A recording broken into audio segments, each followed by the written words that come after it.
Meanwhile, the Kolkata police have launched an investigation into allegations of siphoning of money that was meant for students who are being provided tablets for their education. The opposition, it is alleging a scam, as over 100 complaints have been filed at police stations across the state with funds meant for tablets for students going into unauthorized bank accounts.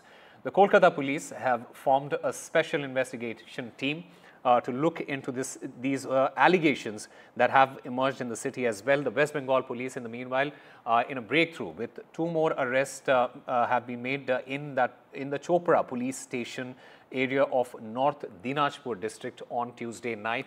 6 arrests have also been made by the Malda police, from what we understand so far.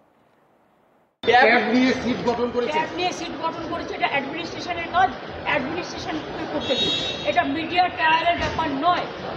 এর মধ্যে মহারাষ্ট্রেরও অনেক ওরা hijack করেছে, অন্যান্য রাজস্থানেরও করেছে, সব স্টেটের থেকে হাইজ্যাক করেছে। এই গ্রুপটাকে আমরাই ধরতে পেরেছি। সুতরাং আমাদের administration is very strong, rough and tough. তারা অলরেডি 6 জনকে অ্যারেস্ট করেছে, সিট গঠন করেছে, বাদবাকি যা যা করার করবে, এবং ট্যাবে যারা টাকা পায়নি তাদের সবাইকে টাকা দিয়ে দেওয়া হবে।